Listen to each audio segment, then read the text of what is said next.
Hello everyone and welcome you to GST Workshop Series 2021. We are very happy this year. Apart from the main workshop that we do every year, this year we have come up with something very innovative. One of our pillars that we had thought for the theme 2021 was innovation.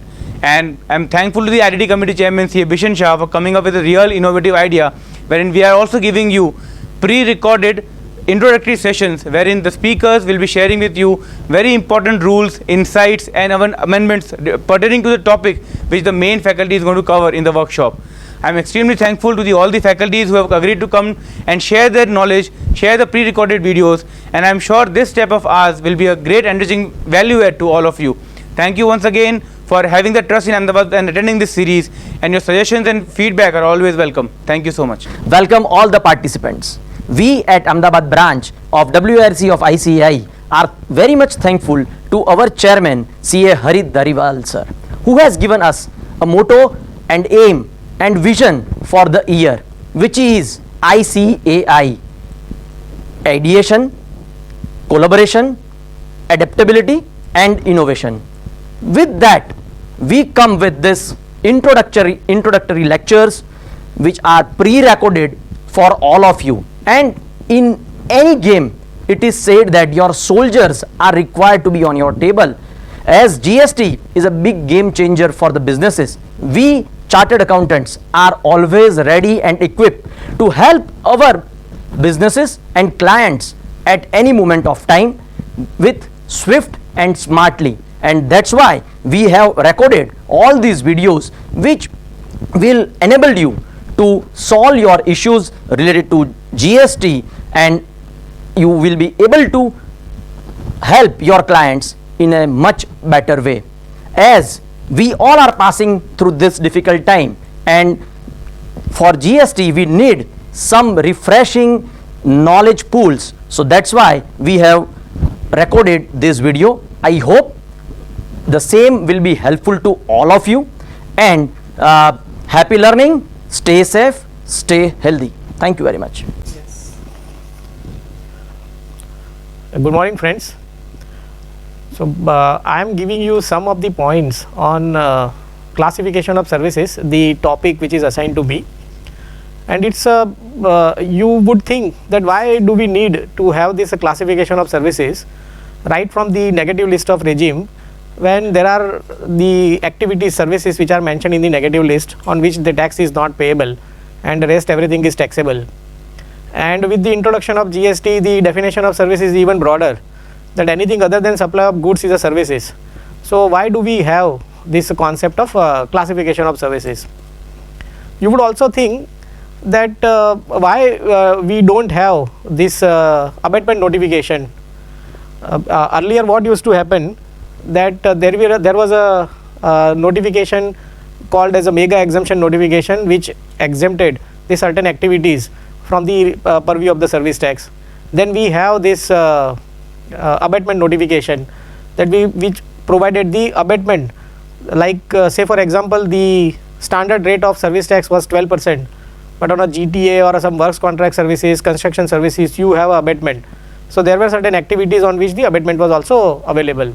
Why don't we have that kind of notification now? If you look at the section 66B, the charging section, after the negative list of regime in the service tax, it itself has this rate of tax, that there shall be levied a tax called as a service tax at the rate of so and so on all these activities except the activities mentioned in the negative list.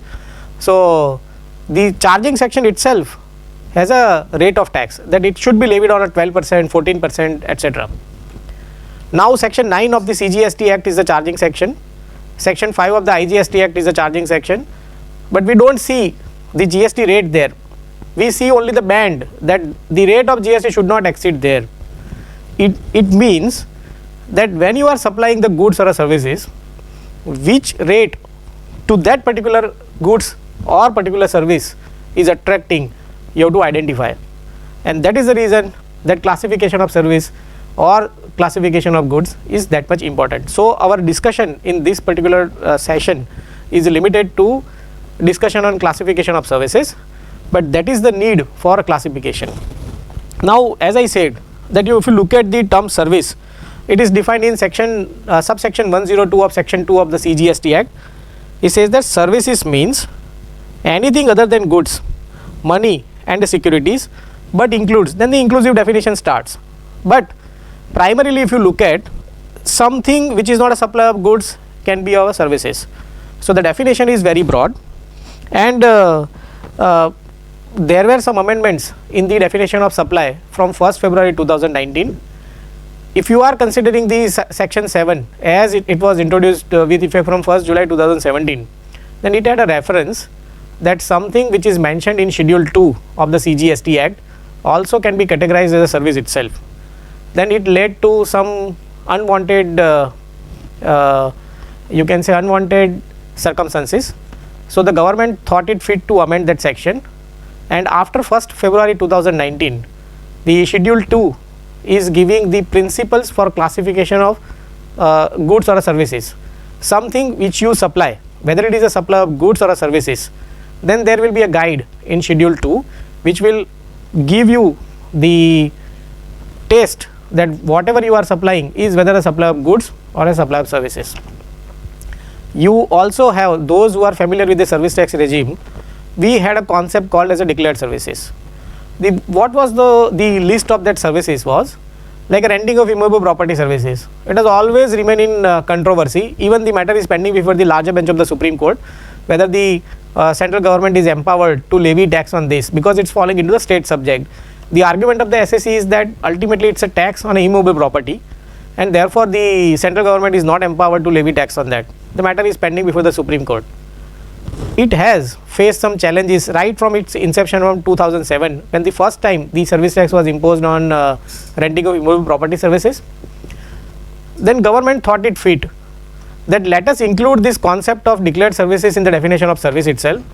So definition of service is section 65B44 of the Finance Act 1994 itself included that an activity carried out by one person for another for a consideration is a service, and it includes the declared services. So to put at the rest the controversy arose from those type of activities. Supply of tangible goods for use, whether the service tax is applicable or the VAT is applicable, the determinative test given were not that much sufficient. So it fueled the litigation, unwanted litigation. We all know this concept of this forbearance of act or a tolerant act or a situation which is creating so much trouble. It had not created that much trouble in the service tax regime when it was introduced first, but now as it mentioned in the schedule 2 as a services, now it is creating some problem that something which otherwise is not in classifiable somewhere that should fall into that, and it is being given as a residual category treatment. So that is also there.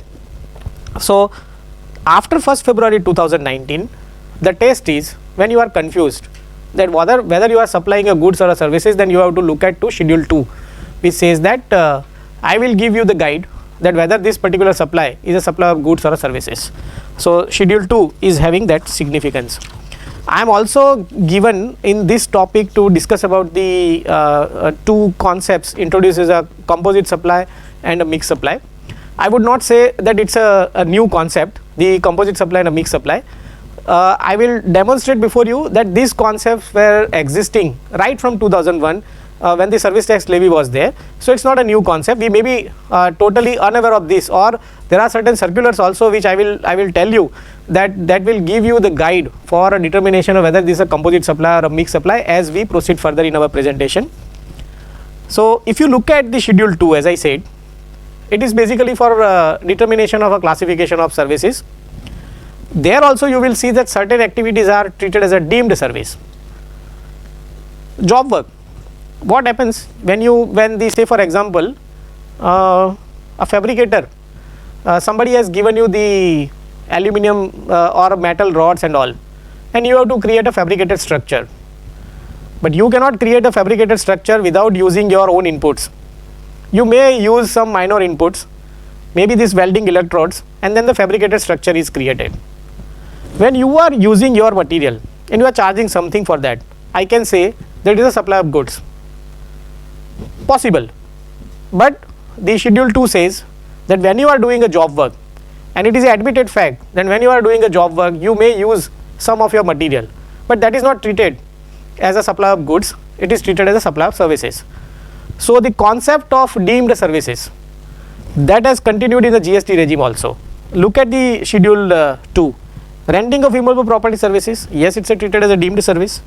Construction services, that is also treated as a service, because in a construction what happens, you use cement, steel, so many other materials, and then the immovable property is created.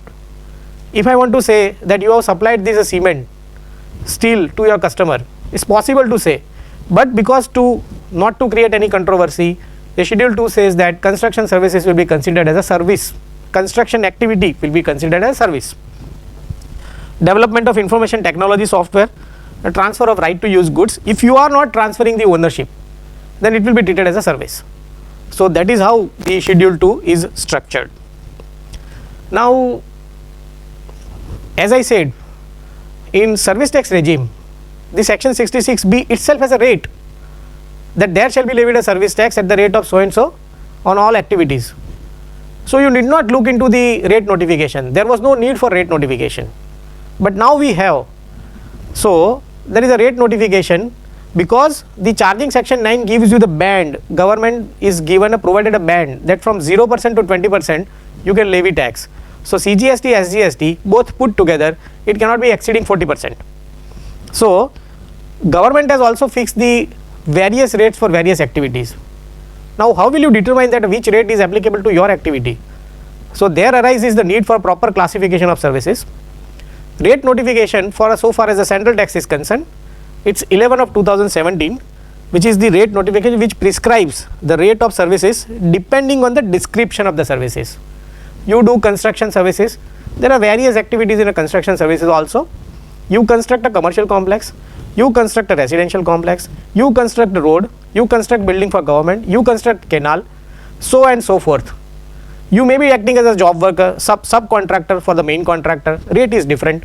So you have to ascertain the proper classification of services. If you look at the scheme of classification, it is based on the chapter. So chapter 99 is for the services, then it says that section, construction services, hospitality services, logistic services, trade and business related services. So these are the sections, and then you have to look into this, the heading of the services. Then in a construction services, say for example the section is 5, then everything will start from 9954, then the list of the services. So that is how you arrive at the 6-digit classification for your services. Hospitality services is a section 6, chapter 99, section 6, and then you go further and appropriately classify your activities. So that is how you arrive at the 6-digit classification, chapter, section and heading of the services. So that is how you proceed for a classification of services, and the rate of GST is determined accordingly. Our scheme today, whatever is there in rate notification 11 of 2017, is based on the central product classification of the United Nations. So whatever the United Nations has specified, we have adopted that.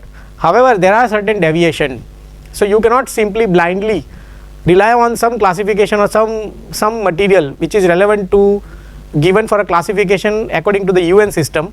In some of the services we have deviated from that, like we have a separate rate for renting of motor car. If you include the value of fuel, then 5%, if you don't, then it's a 12%. So that is not there in UN customs classification. So far as the mining is also concerned, there are certain deviation from the UN product classification scheme. So we cannot blindly trust that, but yes, it may be a good guide for a proper classification of the services, like we have in classification of goods, harmonized system of nomenclature. It's also the internationally accepted system of classification of goods, HSN. We may have a certain different entry that may be deviating from HSN, but generally HSN is treated as a good guide for a classification of the goods. There is an annexure to this rate notification which gives the total description, all this chapter heading, section and description of the services. You have to go to those section and appropriately pick up your activity, and then the rate will be there in the notification. And as I said that the rate of services will be depending on the conditions attached there. Like say for example in a construction, in some government construction like a road, government building, concessional rate of 12% of GST is applicable. Similarly in a construction, when you are there's a valuation also, the conditions are given. Like you are constructing a residential complex, then whatever you are charging to your customer, 1/3 of the total consideration is considered as a value of land, so that is not taxable. So that is how you have to see the conditions also of the applicable rate. Now I will give you some illustrations. Like in IPR services, it is falling into chapter 9973. The entry 1 of that particular chapter contains that temporary or permanent transfer of IPR excluding IT software, and rate prescribed is 12%. So you will ask a question that few moments back you said that if it's a permanent transfer of any goods, then as per schedule 2 it is considered as a supply of goods. But if it is not a permanent transfer, if I am allowing someone to use my IPR, then it is considered as a supply of services. But why this entry in the rate notification for the services says that permanent or a temporary transfer of IPR is also considered as a service? So it's a peculiar feature of our Indian classification of services. It says that permanent transfer as well as the temporary transfer both are covered as a service. IPR, the software or other goodwill etc. may be considered as intangible goods, but so far as this particular entry is concerned, our classification says that it's a temporary or permanent transfer, both are covered here. So it will not be considered as a supply of goods, it will be considered as a supply of services. Now some issues in classification of services, I will just highlight that what is going on in the courtroom. As I said that chapter 9954 is pertaining to construction services, and the notification says that whatever you are charging to the customer, 1/3 of that will be considered as a supply towards the land, and that is not taxable. Now if suppose the value of land is higher than 1/3, then what? I am given only 1/3 deduction. But say for example I am charging 100 rupees to my customer and 50 rupees is towards the land. Am I not eligible to claim this 50 rupees as a deduction towards the value of land? The rate notification does not say so. That provision is challenged before the Gujarat High Court as arbitrary and unconstitutional. The plea before the Gujarat High Court is that whatever the actual value of the land, that should be considered as a value of land, and that should be given as a deduction from the value of the services. So that case is Munjal Manish Bhatt, 2021 TIOL 241, High Court Ahmedabad. So that is pending before the Honorable Gujarat High Court for final disposal. Similarly, if you look at this heading 9963, what is there? It says that if you are providing a restaurant services, generally if you are providing in a 5-star hotel and then the rate of room tariff etc. is higher, 7-star, 5-star, then the rate is different. But generally when you are operating a restaurant, then the applicable rate is 5% without ITC. After October 2017 you are not allowed to take ITC.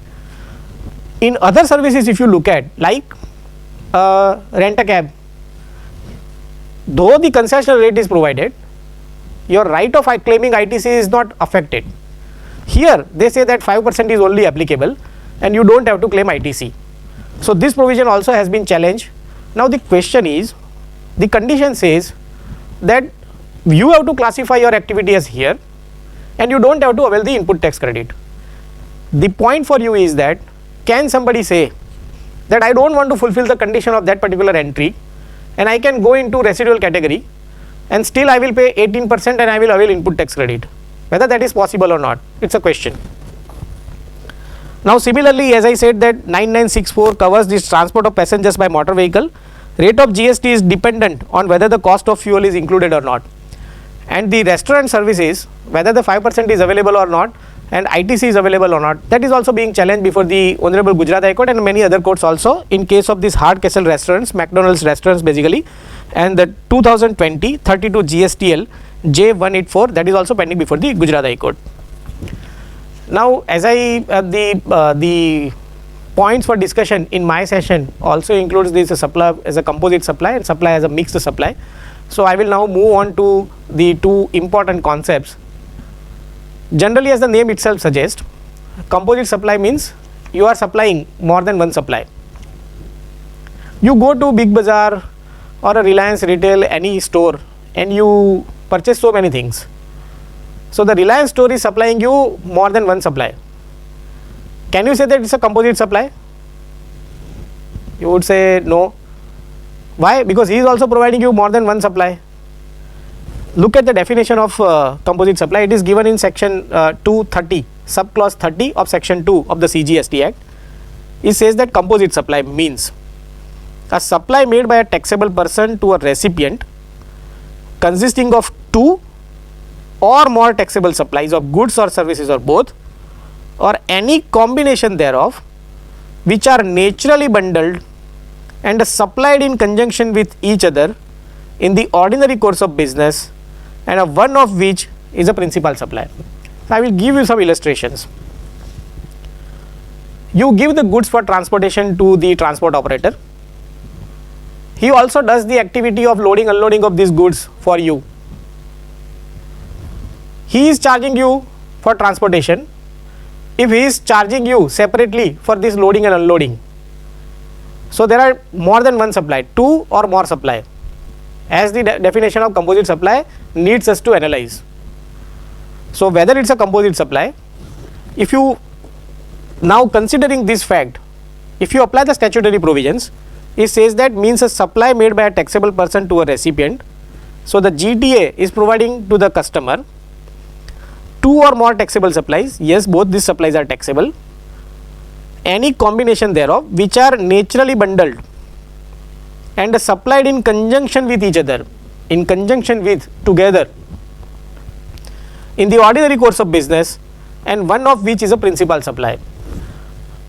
Now customer is coming to me as a transport operator for transportation of the goods.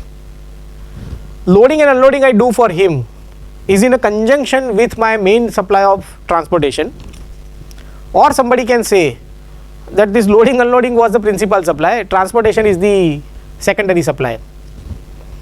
If I ascribe the different values, I say when I am charging 100 rupees in total for these two supplies, I would say 80 rupees is for loading unloading, 20 rupees is for transportation.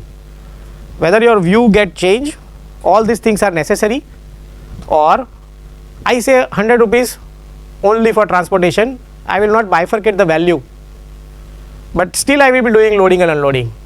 Whether there is a determinative factor to determine whether my supply is a composite supply.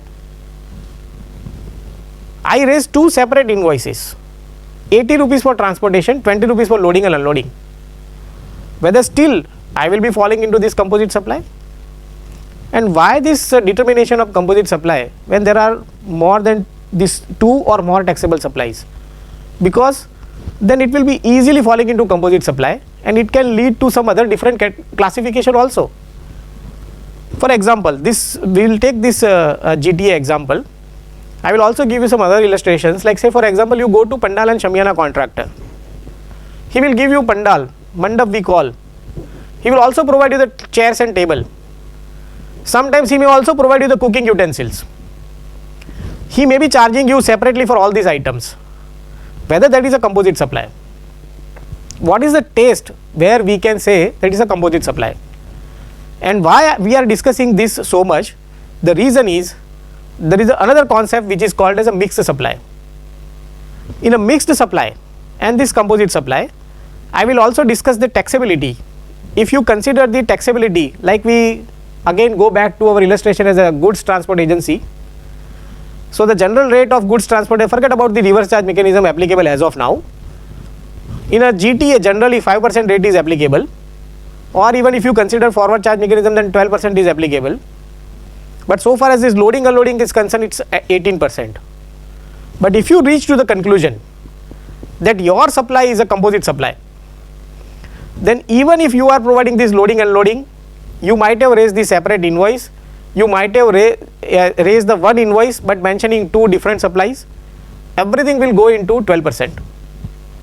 Similarly, when we are considering the illustration of a Pandal and Shamiana contractor, and if you reach to the conclusion that this is a supply of these chairs and tables, or sometimes these cooking utensils is nothing but a composite supply, it is in conjunction with each other in the ordinary course of business, and one of them, that is the supply of pandal or mandap, is the principal supply, then it's a composite supply.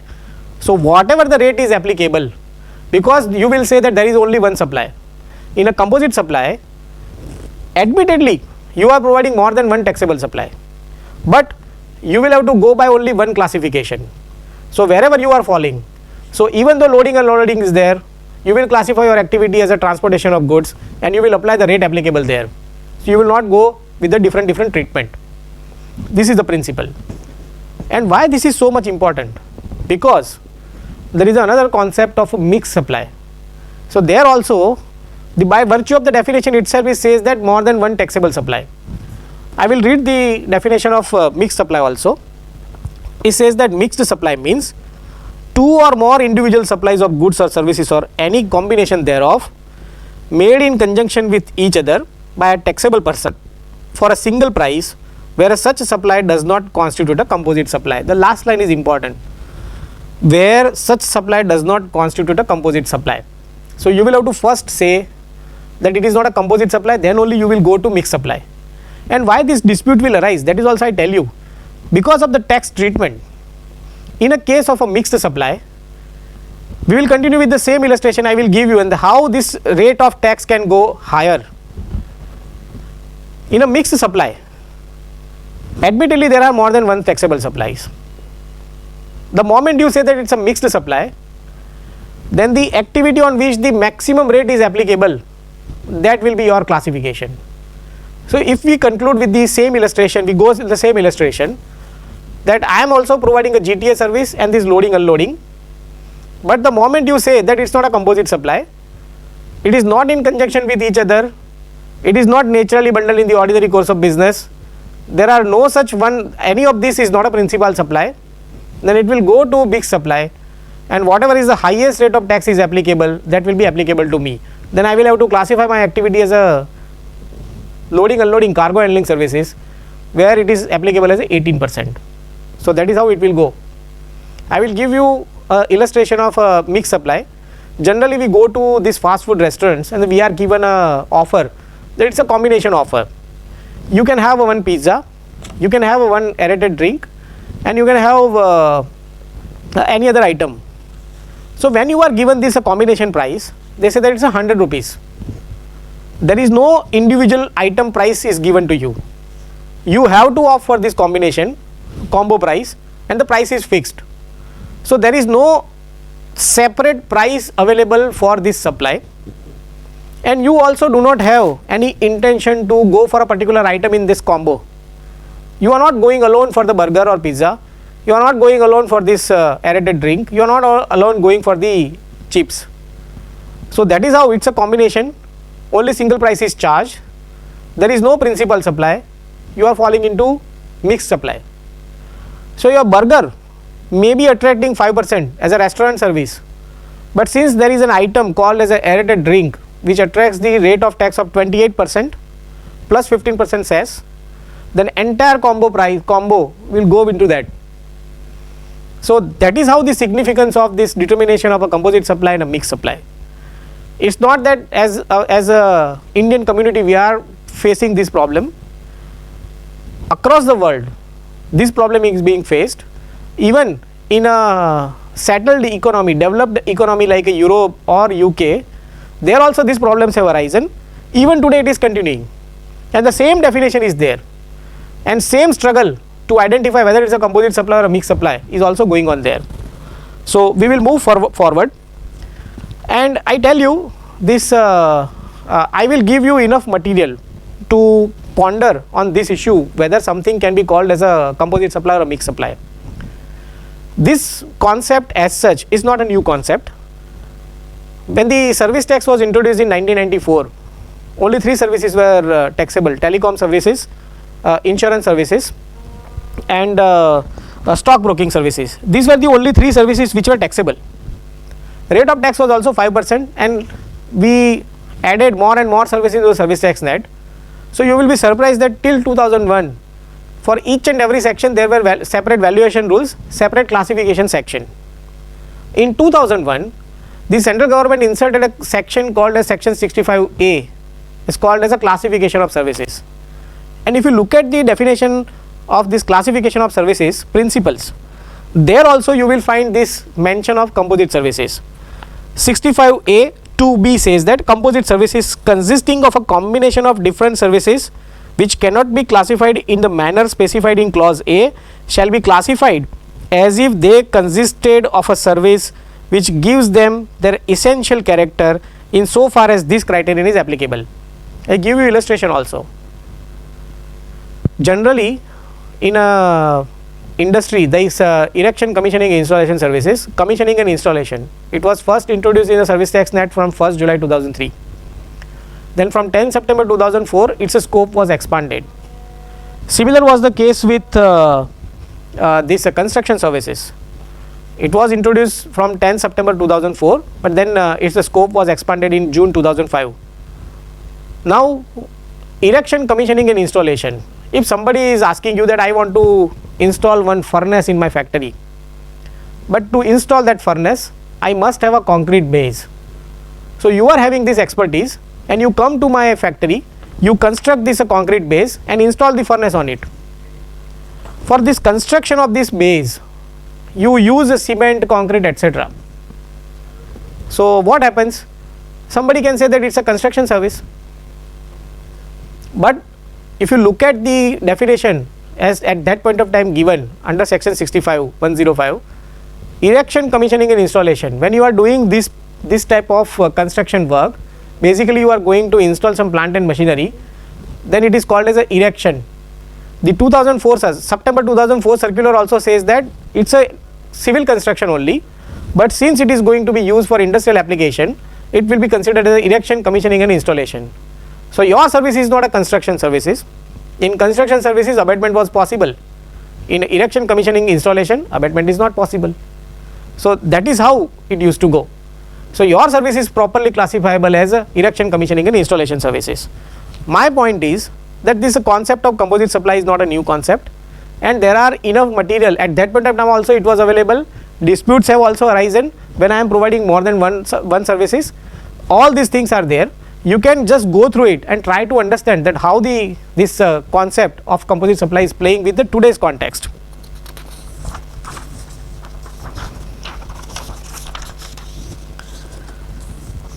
In GTA itself, why I took that illustration, there are circular 6th August 2008 circular also said that when the GTA is providing this loading unloading, then it is to be considered as a one supply, that is called as a GTA, even though the value of both these supplies are mentioned in the one invoice or a two separate invoices are also raised, there is no difference. It will still be classifiable as a services in the nature of goods transport agency, and the abated rate of service tax is still available with the supplier. I will just give you some case laws. In a Gujarat Camp Port, basically there was they provided the port services. Now when you are providing the port services, it's not necessary that when the exporter brings the material in the port, the vessel is ready for take it over. The vessel may get delayed, there may be some operational issues that the cargo cannot be exported or loaded onto vessel. Then the port has to necessarily provide some storage services. In a Gujarat Camp Port, the period was prior to 1st July 2003, it was a minor port, and at that point of time these minor port services were not taxable. It became taxable only from 1st July 2003, but prior to that it was not taxable. The SSE used to charge for port services. SSE also used to charge for storage and warehousing services. Now storage and warehousing services became taxable from 1st August 2002. So the Service Tax Department said that you have provided a storage and warehousing services and your main business is storage and warehousing services, and therefore entire activity is taxable.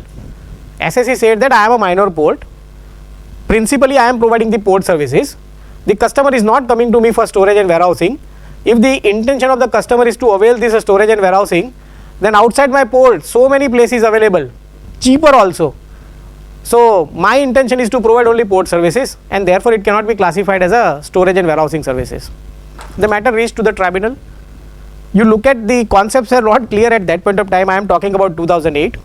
Then the matter was referred to the third member of the tribunal, and ultimately by decision of the third member it was resolved that SSE is providing only one single service of port services. So the storage and warehousing service is providing is intermittent.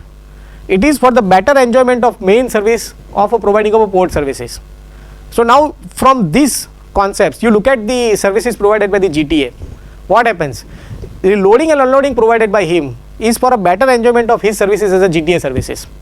So the principal supply is a GTA service as it was held in Gujarat Camp Port. The another case of Dr. Lal's Path Lab. Many of you may be aware that technical testing services for human and animals was not taxable at that point of time. So Dr. Lal Path Lab was basically engaged in this human testing, blood testing, other medical tests which are normally being carried out. They have a collection centers.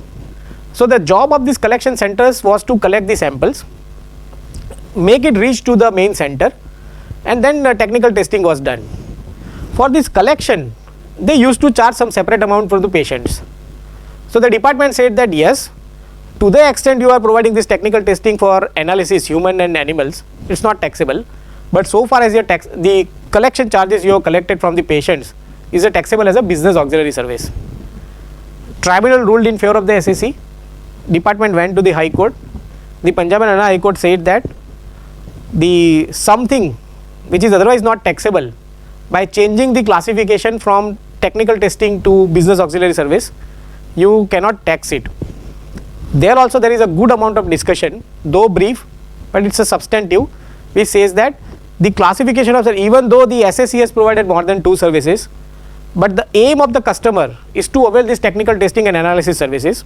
Customer is not going to or not paying for the collection per se. It cannot be treated as a separate supply of services. So there is only one service. So whatever is the concept of composite supply today, that it should be provided in conjunction with each other. One of them it's provided in a natural course of business, and one of them is a principal supplier. So here the principal supply is of technical testing, and accordingly everything was treated as an exempted supply. So that is how the jurisprudence has developed in period prior to this negative list, and now we will come to the negative list also. After this 1st July 2012, when the negative list of services were introduced, all these classification principles, section 65A also ceased to operate. Then a new section was introduced as a section 66F, the classification of services. There also they introduced the concept of bundled services. Today we call it as a composite service. In section 65A it was mentioned as a composite supply only, composite service. In negative list they say that it's a bundled service, more than one service, they call it as a bundle.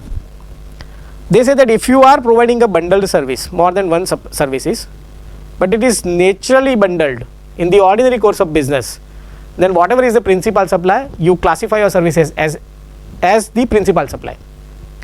But if it is not naturally bundled, you are providing 2 separate kind of services.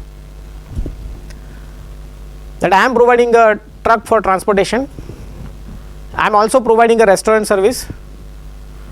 I may have provided the same services to one customer, but it is not in the naturally course of business.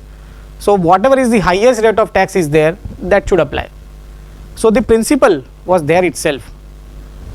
If I come back to GST provisions, then section 8 of the CGST Act says, if it is a composite supply, then you classify your services as a principal supply, and whatever rate of GST is applicable to the principal supply, that will apply to entire bundle, all the services.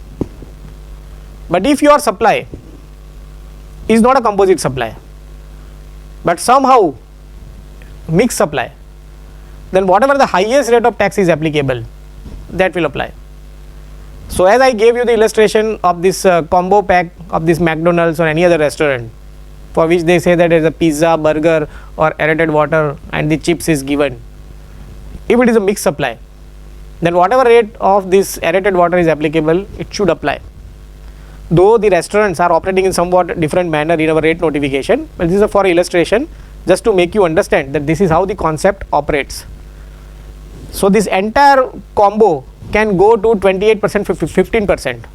Otherwise it would have attracted 5% only, because your aim is not, you can't discern that the customer has come to me only for burger or only for this aerated water or only for chips. Customer has opted for the combination.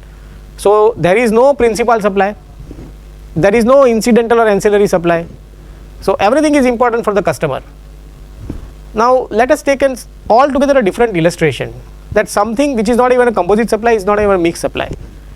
The supply by these grocery stores like a Big Bazaar or Reliance Retail, you go and pick up so many things, but you pay only the rate of GST applicable on the individual items. Why? Because it's not a composite supply. First, why? There is no principal supply. Customer has entered into the store, he may pick up the wheat atta, he may also pick up the namkeen items, he may also pick up the aerated waters. These are all not the composite supply. Out of this, none of this is a principal supply. The others are not incidental or ancillary, and therefore it is not a composite supply. Now then somebody will say that okay, it is not a composite supply, then it will be a mixed supply. Then it will not be a mixed supply also, because the precondition for classifying this as a mixed supply is it must have a one single price. There is no individual price available for the mixed supply. Here when I go to grocery shop, when I pick up the atta packet, it has a separate price. When I picked up the aerated water bottle, it has a separate price. When I pick up some other namkeen item, it has a separate price. So it is not a composite supply, it is not a mixed supply. So that is how it operates. Now I will not take much of your time. I will just throw some lights on the some jurisprudence. In UK, for the basic understanding of how this composite supply principle operates, I will give you the illustration of one case. Is called as a card protection plan, CPP. We all use credit cards in nowadays. There is a high risk of misuse of these credit cards. So this card protection plan, it provided a insurance plan that if your card is misused, then if you intimate us, then you are protected. We will give you the insurance, and we also will provide you so many other services, like you travel abroad and you lose your passport, then we will help you in getting your passport. If you are traveling abroad and you need some money, you can withdraw this money, we will provide you the cash also. If you want to book your air tickets, we can give you the booked air tickets. If you lose your car keys, we will try to give you the new keys for your car. All these services if you subscribe to my plan. UK authorities said that, before I go to that, I will tell you that card protection plan said that basically I am operating as an insurance service provider. I am providing insurance to the customers that in case of your misuse of your card, I will indemnify you to that extent. In a UK VAT law, insurance services were exempted. So CPP said that I am providing you the exempted services. UK authority says that no, you are not providing insurance services, you are providing a host of other services, and therefore your activities are not exempted, it is taxable. The SSC lost up to Court of Appeal, that is up to High Court level. Then as per the principles of this European Union, the matter was referred to the European Court of Justice. European Court of Justice is just set the principles in this decision. It said that first what you need to look into is, we have a concept of this composite supply. You first determine whether there is a one single supply from an economic point of view, or there are indeed two supplies existing. If you reach to the conclusion that there is only one supply, that the aim of the customer is to get this host of services, then CPP will be out of insurance services. But if you say that there exist two possibilities, like customer is coming for this insurance, customer is also coming for these other services, then there will be two supplies. Even though the CPP might have charged only one single price like £100, but then you will have to bifurcate it, and to the extent it is pertaining to insurance, you cannot tax it, rest of the things will be taxed. Then the matter was referred to the House of Lords in UK. that on the basis of these principles you determine whether it is a composite supply or not. Then the House of Lords debated, they considered all these aspects and they said that ultimately what is the perception of the customer? The customer is coming to CPP for availing these benefits of insurance. The customer may or customer may not avail the other services. He may not need the passport in a foreign country when he travels abroad. He may not need this facility of replacing the car keys. He may not need this facility of cash advance. All those things are not necessary. The perception of the customer is primarily to get himself secured from these fraudulent transactions arising out of his credit card. So the House of Lords reached to the conclusion that the CPP is providing only insurance services. The aim of the customer is not aiming to have this a separate service as other services. So now coming back to this our illustration of this GTA service provider, the customer is coming to the GTA for transportation of the goods. The customer is not interested in incidental loading and unloading of the goods, which the transporter may be doing. He may be charging separately, he may be raising the invoice separately, he may have a line item in the same invoice. And you will surprise that if you look at the language of this decision, and I will give you the circular of 2008, 29th February 2008 circular, which exactly adopts the same language, same paragraph of the CPP decision into our circular and says that you have to look into this. So you look at the aim of the customer. If the customer is going for two different supply, then it's altogether a different matter. But the customer is going for one supply for economic point of view or simply for the purposes of taxation, the one activity cannot be vivisected into pieces and taxed accordingly. So you have to go by one activity only. This principle is there.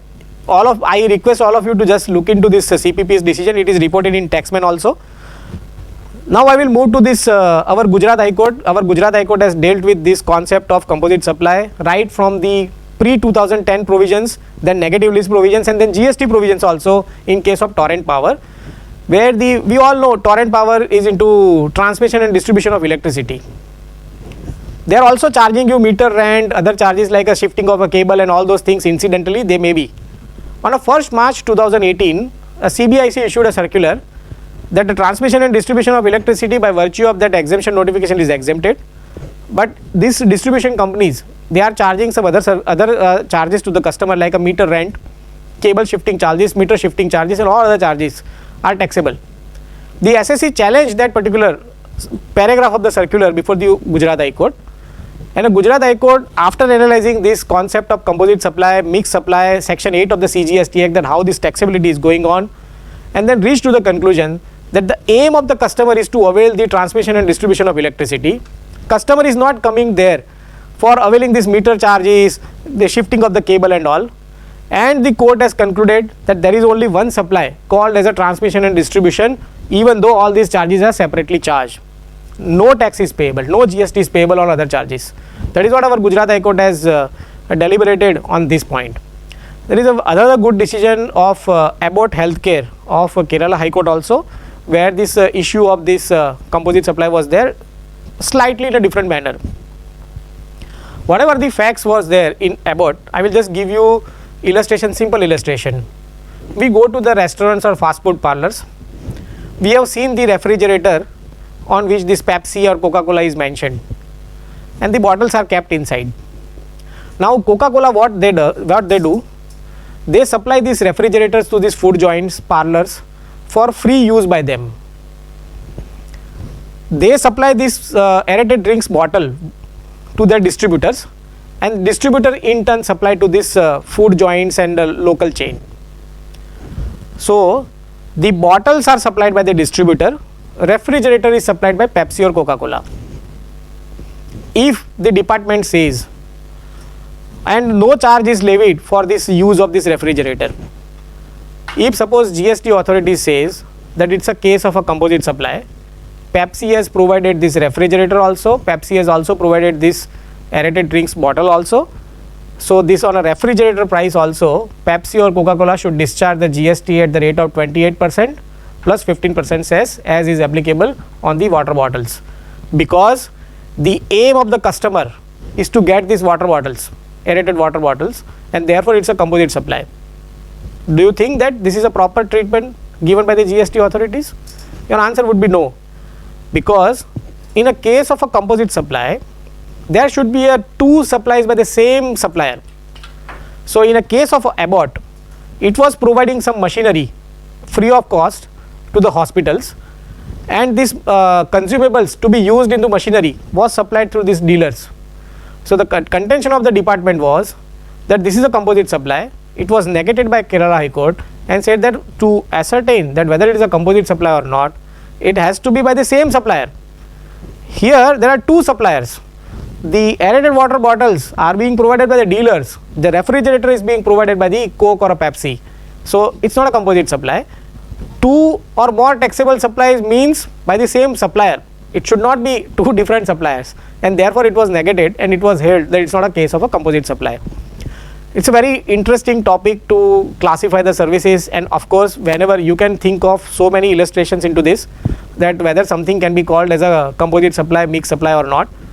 I can tell you that wherever there is a combination of services or there is a supply of more than one particular item or the services, the disputes are inevitable because of this we can say insufficient jurisprudence available.